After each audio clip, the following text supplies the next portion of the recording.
Okay, well, good to see everyone. It's glad to be back. And first, I want to thank Keith and the team. It is great to be back in person. I think we all agree, right? It's kind of nice to get back to normal. It's kind of nice to see everyone's faces. So it is great to be here. And unlike Sadir, I'm not giving away free APs. But what I will do, anyone who wants to do brainstorming, wireless, location AI over wine, if you're in the Valley, look me up.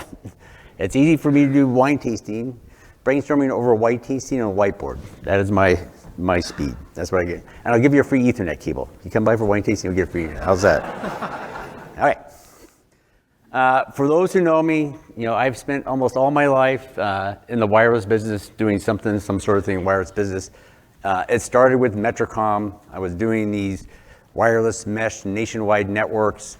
I thought it was a good thought at the time. I found out that wireless internet and wireless data was a much better thought when the iPhone came out. So that's one of the life lessons of the word market timing. Some things are great thoughts, some things are better thoughts when they're market timing thoughts. And then I went on to this aerospace adventure and helping enterprises with these kind of controller problems, right? After doing my Metrocom adventures, like, hey, these enterprises look like SPs, thousands of APs. We're going to help them take care of these big wireless networks. So I did that adventure.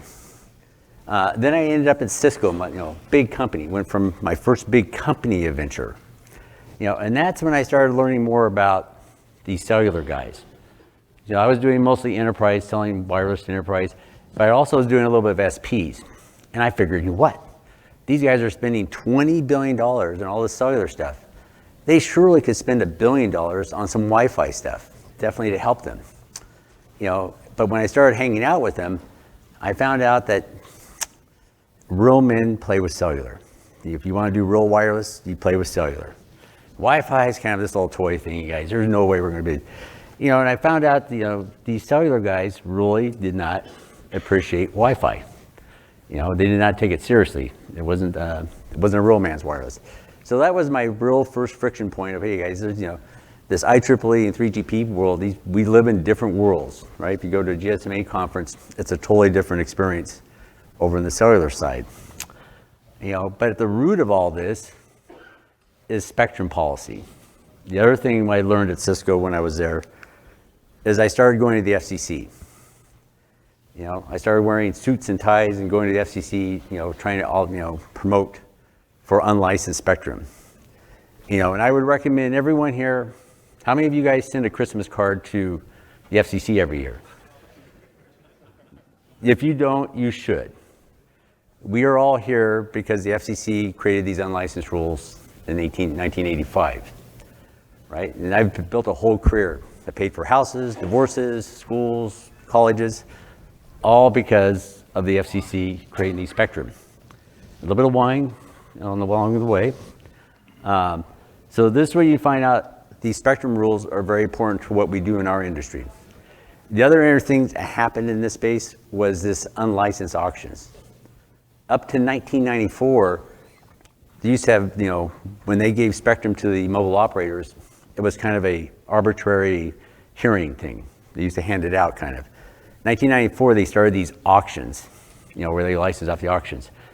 And this is kind of critical in these two worlds coming together, because what I found in working with Verizon and AT&T, the farther I got up the executive chain, what I found is, hey, the CEO of AT&T and Verizon, they're not going to spend a lot of money on unlicensed spectrum. One is they don't control it. Two, their investors would crucify them. They spent $1 billion on Wi-Fi. They were going to get crucified by their investors, right? They had to recover that money. They spent a bunch of money on this licensed spectrum, and their mission is to recover it, not go invest in a bunch of unlicensed spectrum. So that's the other strange dynamic that creates this tension between our cellular friends and us, us Wi-Fi guys here.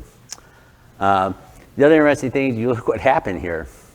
Between 1985, Wi-Fi was still a twinkle in someone's eye.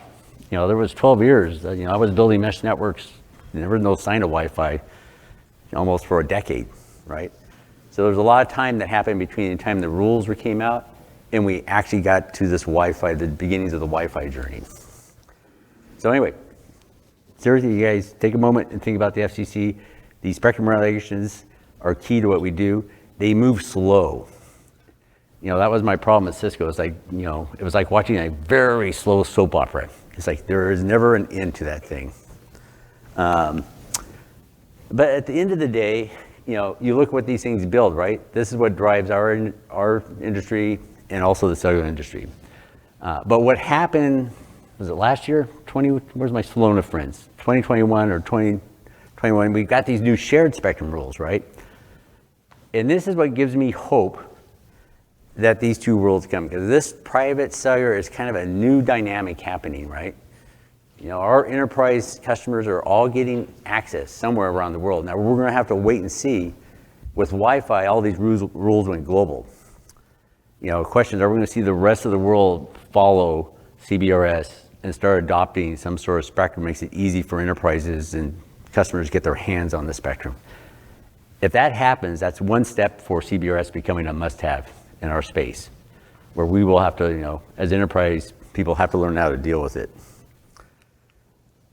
This is a chart that probably gets everyone's blood every time I deal with, this is Dean, for those who know Dean Bubbly, right? He's out there, man. It's like, look at this graph. X's, checks, like, you guys gotta be kidding me. It's like, cellular's gonna solve all your worlds. This is the previous gentleman, milliseconds. Like, Wi-Fi can do most of the stuff. The one thing we will give the cellular guys, and I will tell you in talking with them, is I would say, I'm not, 5% of everything I sell is an outdoor AP. I sell outdoor Wi-Fi because customers want outdoor Wi-Fi. I suspect that outdoor Wi-Fi is going to disappear. If you look at the coverage of CBRS and these things, I would prepare for outdoor Wi-Fi to slowly fade away.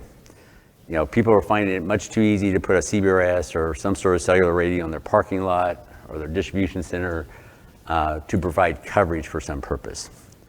I don't think it'll totally disappear, but it's clear to me that it will probably slowly disappear over time, that we will start to see that happening. We will have to start learning how to deal with CBRS in some form or fashion. The question is this thing going to be better together or two ships in the night? It's one thing if CBRS becomes this little ship, it takes care of some outdoor stuff, and we take care of all the indoor stuff, and that's how life is. The bigger thing I'm seeing is I'm starting to see some use cases where people want to move between these networks.